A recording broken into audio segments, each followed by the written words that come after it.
MSc నర్సింగ్లో నా feeling చెప్పమంటారా? ఏంటి ఈ సబ్జెక్ట్ ఎంత బ్యూటిఫుల్గా ఉంటుందా? నేను ఫ్యూచర్లో నేను ఎలా ఉండబోతున్నానో చదువుకుంటున్నాను. నేను మా అమ్మ కడుపులో ఉన్నప్పుడు ఇన్ని విషయాలు జరిగాయా?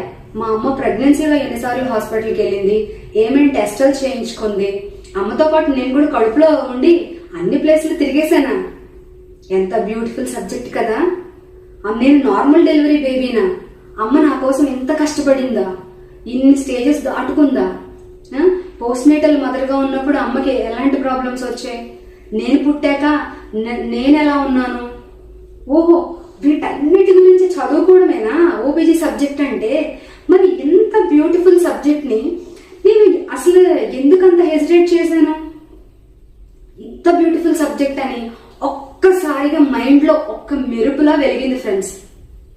ఆ రోజు నుంచి స్టార్ట్ చేశాను, లేదు ఇంత బ్యూటిఫుల్ సబ్జెక్ట్ని బాగా చదవాలి, అవన్నీ క్లియర్గా నేను అర్థం చేసుకోవాలి, ఊహించుకుంటూ చదువుకోవాలి అని డిసైడ్ చేసుకున్నా. దాంతోపాటు నాకు ఎంఎస్సీలో టీచ్ చేసిన మేడమ్స్ లేదా స్పెషాలిటీ మేడము ఎంత బాగా చెప్పారో ఆ సబ్జెక్ట్.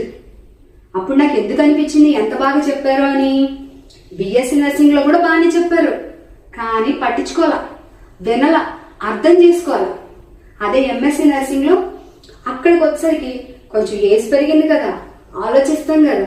సో ఆలోచించడం ఎప్పుడైతే మొదలు పెట్టానో, ఇంత బ్యూటిఫుల్ సబ్జెక్ట్ అని నేను ఎప్పుడు సబ్జెక్ట్ని ప్రేమించడం మొదలు పెట్టాను, అప్పుడు అది నాకు చాలా దగ్గర అయిపోయింది, చాలా ఇంట్రెస్ట్గా అనిపించింది.